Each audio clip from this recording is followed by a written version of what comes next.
Quelle sagesse quelqu'un vous a-t-il transmise que vous n'avez comprise que des années plus tard? L'héritage était destiné à 3 choses. Ma femme André et moi en avions convenu, assis à cette même table de cuisine à Lyon, il y a 22 ans, une nuit où on avait parlé longtemps après le dîner. Nous avions de l'argent, pas une fortune, mais suffisant, le résultat de 40 ans de travail. Il devait aider notre fille Brigitte pour un apport immobilier. Elle voulait une maison. Nous voulions l'aider à avoir cette maison. Il devait aider notre fils Luc pour les études de ses enfants. Les frais de scolarité allaient augmenter, on le savait. Et il y avait prévoir un fonds d'urgence, un matelas, quelque chose pour ce qu'aucun de nous ne pouvait prédire, les accidents de la vie, la maladie, ce qui arrive toujours à quelqu'un. C'était un plan raisonnable. Nous l'avions écrit, nous l'avions montré à notre notaire. André en était satisfaite, j'en étais satisfait. Nous avions fait notre part de parents responsables. André est morte en 2017. C'était trop tôt. Elle avait 64 ans et elle avait des plein de choses qu'elle n'avait pas encore faites. Mais elle est morte. Et l'héritage, ce qui était destiné à un plan de 3 éléments, s'est transformé en quelque chose d'entièrement différent. J'ai 81 ans maintenant. L'héritage est parti. Voilà où il est vraiment allé. Mais d'abord, laissez-moi vous parler de mon oncle Henri. Parce que cette histoire commence avec Henri, pas avec André, pas avec ma mort qui doit venir, mais avec une phrase qu'Henri m'a dite quand j'avais 25 ans et que je croyais que j'avais ma vie compris. Henri était le frère cadet de mon père. Il se ressemblait physiquement, mais était radicalement différent en tempérament. Mon père était une voix forte, mon père parlait fort et occupait l'espace. Henri était un homme prudent, il était mécanicien à Grenoble, jamais marié, homme de peu de mots et de beaucoup d'opinions discrètes qu'il gardait pour lui jusqu'au moment où elles devaient être dites. Il n'aimait pas les fêtes de famille bruyantes, il s'asseyait à l'écart et regardait, mais quand il parlait, on écoutait. Quand j'avais 25 ans et que je venais juste d'obtenir mon premier vrai travail, comptable dans une banque à Lyon, Henri m'a dit une chose que j'ai notée mentalement comme quelque chose de sage et que j'ai mis 40 ans à vraiment comprendre. On était assis dans sa cuisine à Grenoble, il faisait du café. Il y avait des petits gâteaux que sa voisine lui apportait.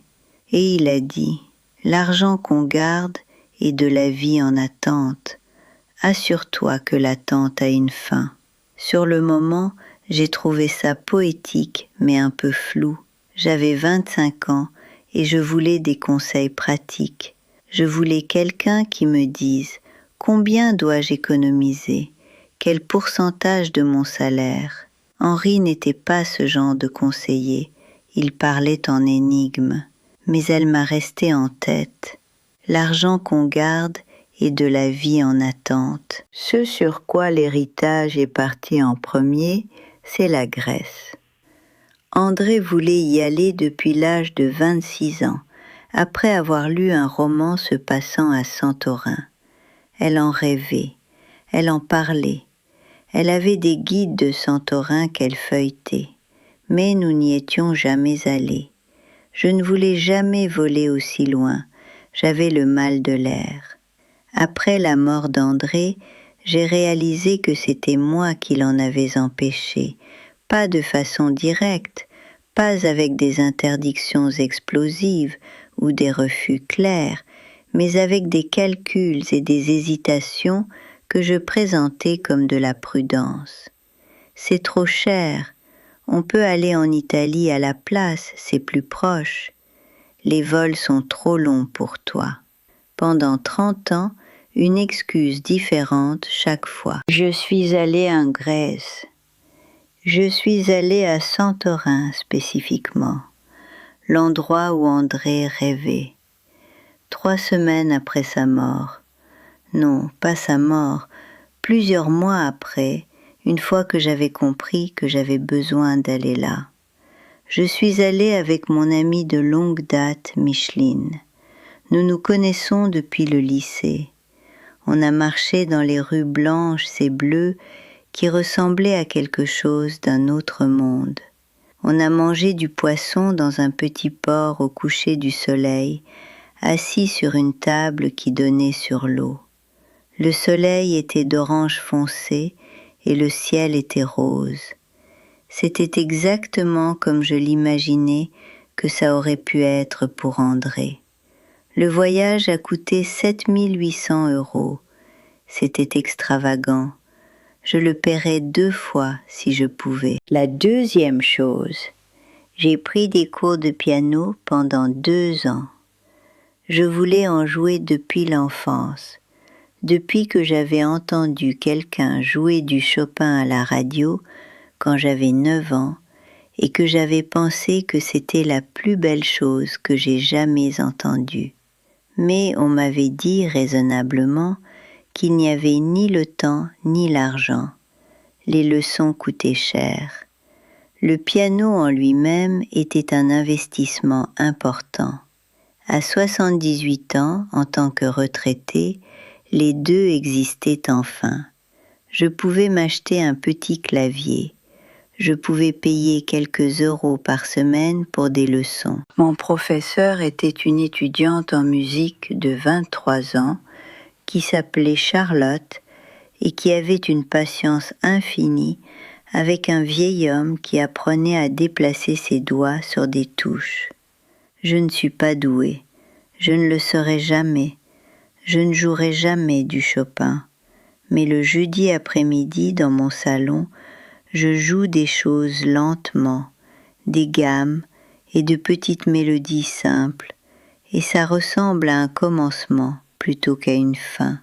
C'est la sensation de apprendre, de créer quelque chose, de faire quelque chose qui n'existe que parce que j'existe. La troisième chose, j'ai fait un don à l'école primaire où André a enseigné pendant 29 ans. 11 000 €. Elle est restée là pendant 3 décennies. Elle n'a pas changé d'école. Elle a enseigné à des générations de les mêmes enfants de quartier. Elle laissait de l'argent de sa poche pour acheter des fournitures pour les enfants dont les familles n'avaient pas les moyens. Elle organisait des sorties. Elle créait des moments de magie pour les enfants qui n'en avaient pas beaucoup ailleurs. L'école primaire était sa vie. Mon argent va maintenant acheter du matériel pédagogique et financer des sorties pour les enfants dont les familles n'ont pas les moyens. C'est ce qu'André aurait voulu que je fasse. J'ai dit ça à Brigitte et Luc à Noël dernier, assis autour de la table. Je leur ai dit, l'héritage qu'André et moi avions planifié, je le change. Je vais en Grèce. Je prends des leçons de piano. Je fais un don à l'école où votre mère a enseigné. J'avais peur. Je pensais qu'ils seraient en colère, que j'avais changé le plan, qu'ils avaient attendu l'argent et qu'ils en avaient besoin. Brigitte a été silencieuse un instant, puis elle a dit « Papa, je suis contente que tu sois allé en Grèce. Maman aurait voulu que tu y ailles. » Luc a dit « C'est comment le piano ?» Je lui ai dit que c'était difficile, humiliant. Quand je rate une note simple, c'est frustrant, et que je l'adorais. Il m'a demandé s'il pouvait m'entendre jouer. Je n'ai pas refusé ce que j'aurais pu faire, par timidité. J'ai dit oui. Après le dîner, j'ai joué quelque chose de lent et d'imparfait dans le salon. Une gamme vraiment, et une petite mélodie que Charlotte m'avait enseignée. Il s'est assis sur le canapé et a écouté sans interrompre. Après, il a dit « Je ne savais pas que tu voulais jouer ». C'est ça que j'ai continué à tourner dans ma tête depuis. Il ne savait pas. Personne ne savait. André le savait. Elle savait tout ça de moi, mes rêves petits, mes désirs discrets. Mais depuis sa mort, je n'avais plus parlé de ce que je voulais, parce que pendant 30 ans, il y avait toujours quelque chose de plus immédiat. La maison pour Brigitte, l'école pour Luc, les responsabilités quotidiennes. Le plan avait été fait pour un avenir pratique, et l'avenir pratique avait dévoré le présent. Et puis Henri avait dit « L'argent qu'on garde est de la vie en attente. Assure-toi que l'attente a une fin. » J'avais mis 40 ans à comprendre. Plus que ça, vraiment, 47 ans, depuis ce jour à Grenoble jusqu'à maintenant, à 81 ans. La fin de l'attente, pour moi, c'était la Grèce et le piano et les jeudis après-midi. C'était laisser mes enfants me voir faire quelque chose que j'aimais, pas seulement quelque chose de responsable. Il reste 19 000 € dans ce qui était l'héritage. Je sais à quoi ils servent. Ils servent au jeudi après-midi avec Charlotte. Ils servent à payer les leçons jusqu'à ce que je ne puisse plus apprendre. Et peut-être à un voyage en Irlande, si j'arrive à convaincre Micheline d'y aller. Elle m'a dit qu'elle en rêvait aussi depuis longtemps. Je lui ai dit « Alors, allons-y, maintenant, avant que la fin de l'attente soit la fin tout court. » Abonnez-vous et restez. Laissez un commentaire. Y a-t-il quelqu'un dans votre vie qui vous a dit quelque chose que vous n'avez compris que longtemps après? Une phrase qui a attendu 40 ans avant de faire sens? J'aimerais savoir quelle était la phrase. Je m'appelle René Garnier, j'ai 81 ans. Mon oncle Henri m'a dit que l'argent qu'on garde est de la vie en attente. Il m'a fallu 47 ans et la mort de ma femme pour comprendre ce qu'il voulait dire. Je comprends maintenant et je ne reporte plus.